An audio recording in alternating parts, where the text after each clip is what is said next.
Hello everyone, welcome back to another session of RNA biology. So we were here in the previous class that the derepression of HOXD leads to homeosis, and the derepression is happening mainly because of absence of the non-coding RNA hot air. What is homeotic transformation? The change in the structure with another structure. A given place, a structure should be there and that is missing. Instead, another structure is appearing there. And it can appear in the form of a completely transformed new structure, like you saw in the case of fusion bond. Fused bonds are missing normally in the wild type, as you can see here. They are new structure, whereas here the homeotic transformation you are seeing at the place of L5 you have got S1. So sometimes L5 is replaced by L6 itself, so you have two copies of L6. Sometimes in the place of L6 you have sacral 1, so L6 is missing, lumbar 6 is missing. So different types of homeotic transformation are possible based on which tissue conditionally you are abolishing the hot air gene. So let us see another situation in which the non-coding RNA regulate the muscle differentiation. So muscle differentiation is something interesting in the sense that muscle are formed as single cells and later they fuse. The cytoplasm will fuse and they retain the nucleus, and we call muscle fibers as syncytial. Syncytial means one cell have got multiple nucleus. Actually it was multiple cell to start with and it fused to make a long cell, elongated cell, and it is the structure of a muscle fiber. And later on, more of the cytoskeletal elements will acquire the contractile properties like troponin, tropomyosin, actin. Those kind of myofilaments come into picture for the contraction, and you can read about the sliding filament theory of muscle contraction for more details. But we are talking about the formation of the muscle differentiation. So to do this, there are different kinds of non-coding RNA comes into picture, such as MIR206. MIR stands for microRNA, and MIR31 and LNC-MD1 and MIR133 and MIR1. So you can see here,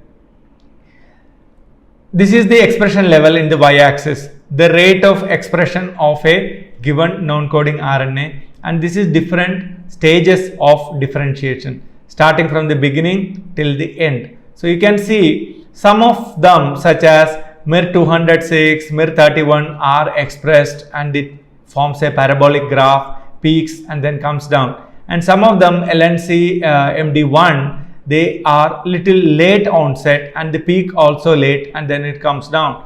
And for some other microRNA, MIR133 and MIR1 comes much later. In fact, they are induced at a time when the MIR206, MIR31 is in its peak. That's the time the other microRNA start their expression and they continue to be present. They don't have a decline phase. They continue to be present in the differentiation. So now we know the muscle gets its identity because of the expression of various muscle specific genes. So now let us see the progenitors of muscle, and then they have to expand in number. Progenitors means they are somewhat stem cell like characteristics. So they are progenitor, they can give rise to, just like if you can say a person eventually becoming a doctor, but in childhood like a baby he looked the same, and same way his own another neighbor's baby, he will become a advocate. So one became doctor, another became advocate. So but at childhood they look the same, so we can technically call this childhood phase as the progenitor phase. So this doctor could have also become advocate, or the advocate also could have become doctor if tuned in the right way. So at a stage where they have no identity, that phase is called progenitor, but eventually they will become something. So here also we are referring to as progenitor, and progenitors have got some unique set of gene expression that's called PAX3, PAX7. These are some of the marker genes that is expressed in the progenitors, and later on you start getting the expression of PAX3, PAX7 and MIF5, which is a muscle specific transcription factor. And keep in mind this PAX6, PAX7, these are all transcription factor, paired homeobox gene, basically PAX stands for. Then comes the MIF5 and MyoD at myoblast stage. So when the differentiation begins, then they reach a stage called myoblast, and then the myoblast mature into myocytes, and at myocytes you have expression of MEF2C, MyoD, myogenin, etc. These are also transcription factors, and finally they will become myotubes, which give rise to the muscle fiber. So in this stage you have got the expression of dystrophin, utrophin, myosin, etc. So you have some unique housekeeping genes expressed at various stages of the muscle development. Now comes the question, how are the different non-coding RNA comes into picture. Like you can see here, different stages of development corresponds to this. Like individual group of cells are there, this is the final maturation. So you can see this is the beginning stage in this graph, this is the early phase, then this is mid phase, this is the late phase, this is the end phase. So each of the non-coding RNA that are expressed influence the expression of one or the other set of muscle specific transcription factors, and these are muscle specific structural proteins. So let us see the MIR206, it is capable of repressing the PAX7. You know, PAX7 is expressed here. So the moment MIR206 turns on, as you see here, it will repress the PAX7 and also repress the utrophin gene. So this repression of, normally the PAX7 is important in the self-renewal. So the repression allows differentiation, and utrophin and dystrophin, these are all important in the late myogenesis. So you don't want the late myogenesis gene expressing right now. So they have to be expressed at a time, like a student going to kindergarten, UKG or first grade don't want to study any MBBS topic or any LLB topic, because that has to be taught when they reach that class or that education. Same way, you don't want any muscle specific or the identity genes, but they have the potential to express because this is my muscle progenitor. So you have to repress that also. So it's not only repressing those genes that is allowing the multiplication of this progenitor, but also preventing the expression of later expressing genes such as the utrophin, dystrophin, etc. So MIR31 also cause the repression of dystrophin and also repress the MIF5, and MIF5 is early myogenesis. So you don't want those events also to happen. And what MIR1 does, MIR1 inhibits the HDAC4. HDAC4 is a histone deacetylase. Histone deacetylase causes the compaction of the heterochromatin, or they cause the production of heterochromatin, compaction of the chromatin. So this in turn, the HDAC4, which in turn can influence, inhibit the MEF2 and myogenin expression, and because they are important for the differentiation. And the MyoD is the causative factor, transcription factor for the expression of MIR1 as well as MIR133, because this is a muscle specific transcription factor. So MIR133, what it will do, it will inhibit the MAML1 and SRF1. So these are, MAML1 are important in the differentiation of the muscle fiber, and also SRF1 is important, it is inhibitor of cellular proliferation, because if proliferation is continuing, differentiation will be affected. So you want differentiation to happen. So the different microRNAs can influence various proteins and transcription factors that can allow a unwanted, or that can facilitate an unwanted performance in a given stage. Just like a kindergarten student should not be studying MBBS topic, same way an MBBS student need not be or should not be studying kindergarten content also. So same logic applies when you are talking about the differentiation. When a differentiation is occurring, proliferation is unwanted, and you don't want the expression of those genes that is helpful in the proliferation of the progenitors. And you also don't want the late expressing genes now. Late expressing genes will be expressed later. You don't want right now. Just like you are going for a party or a dinner, you don't want to have dessert first. Dessert should be after the main course food, right? Same logic. So you have to say, okay, I am done with the starter and I don't want dessert right now. Let me have the main course. Once the main course food is done, then you go for the dessert items. Same logic has to be followed in the differentiation step also.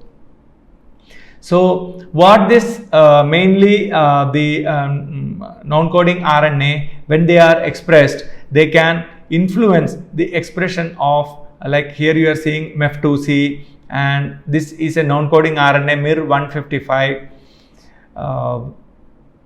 and then LNC MD1 and also MIR133. So they can influence the expression pattern of a lot of muscle specific genes. So in general, what we should understand from these studies, example, more than the non-coding RNA and the mRNA pair, the identity of a given structure, whether it is a bone or whether it is a formation of a differentiated muscle in a given location, that is regulated and directed by a specific set of microRNA or non-coding RNA, which in turn are turned on by that particular tissue specific transcription factor. Like you saw here, MyoD is causing the expression of the microRNA MIR1 and MIR133. So what we should understand is the expression of a given set of genes in the specific window of time, not too early, not too late. That is what the hallmark of a normal differentiation or a smooth differentiation for any cell type. So here we are using muscle as an example. So now let us see the LNC RNAs involved in retinal development. Retina is the film that is a part of your eye, where you have the your images are formed. Whatever you are seeing, the image is formed in the retina. So what we have to see here is, one example is VAX2 OS.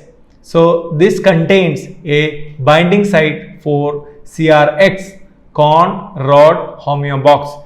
It is a transcription factor. TF stands for transcription factor in con and rod maturation, that is involved in regulating the expression of a number of photoreceptor specific genes.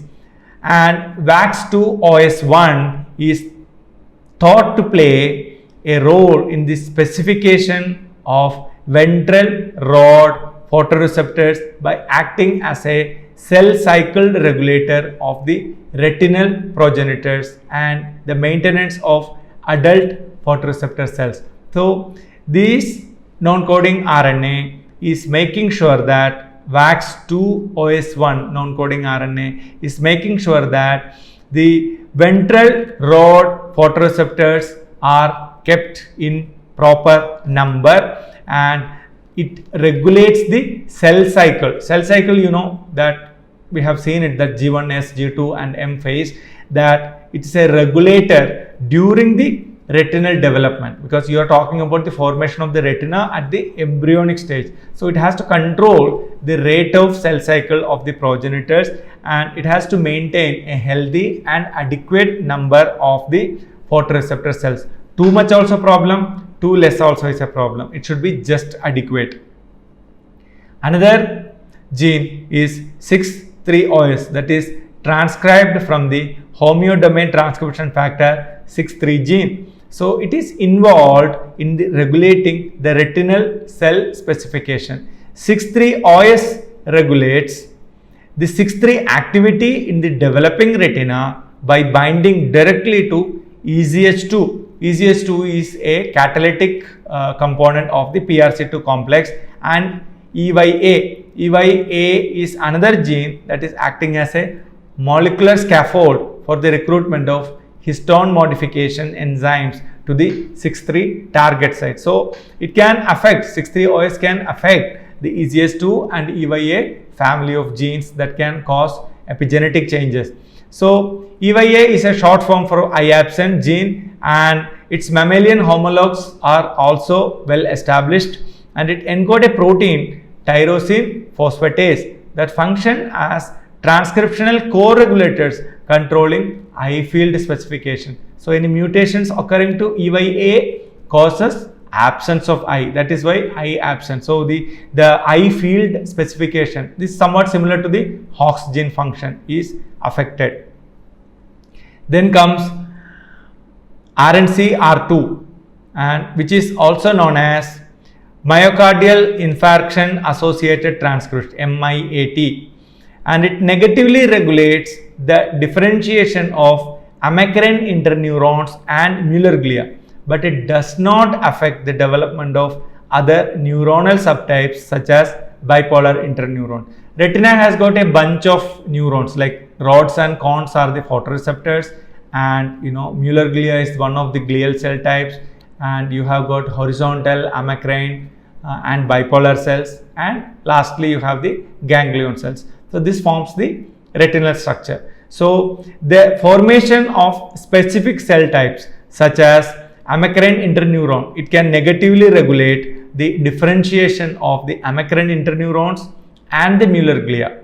So, but it will not cause any problem to other neuronal subtypes such as bipolar interneuron. So it's a facilitator of the bipolar cells, but it's a non-facilitator or a blocker of the amacrine and the Muller glia cell types.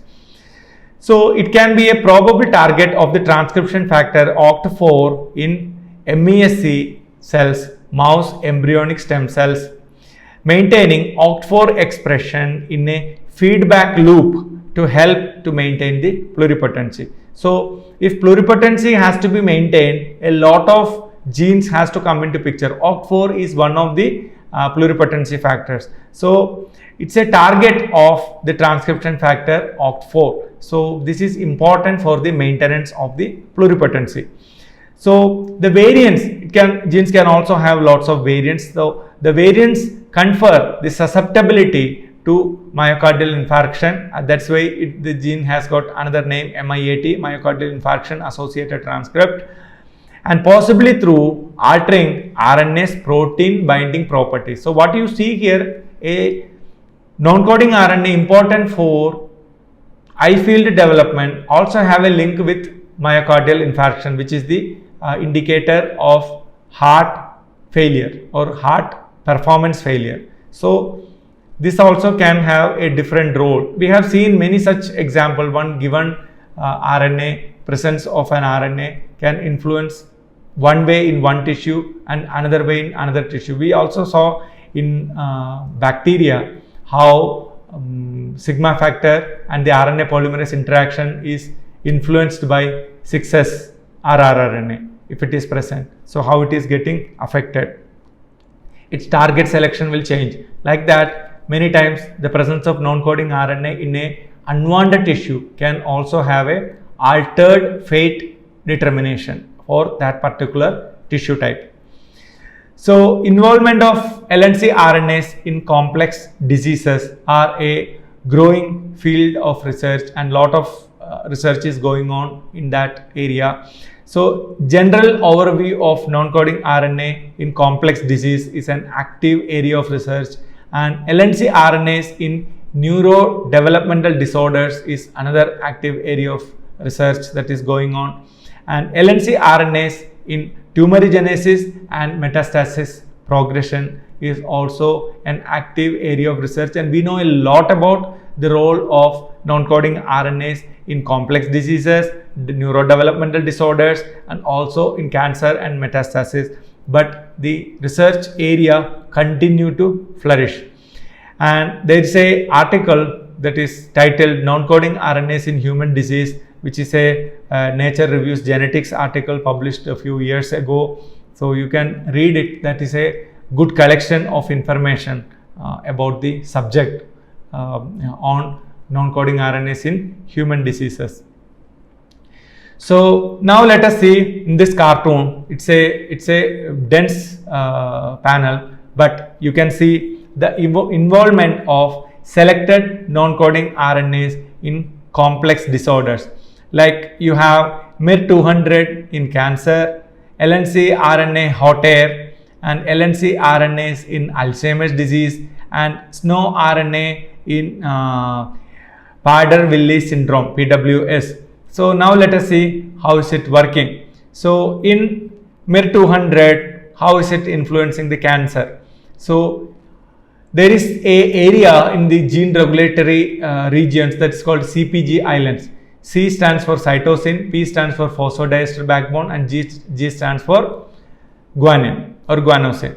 So if this area is methylated, so the cytosine residues can get methylated. Guanosine is not getting methylated. The cytosine residues are methylated in the CPG island. CPG island basically means you have repeats of CG, CG, CG like that. So or more abundance of C, P and G. P stands for the backbone. So C pairing phosphodiester backbone and then G. Not C pairing with the G. So don't get confused with that. So if you have too much of the methylation in the Cs of the CPG island, the gene expression is negatively regulated. Means gene expression is not preferred if the methylation occurs.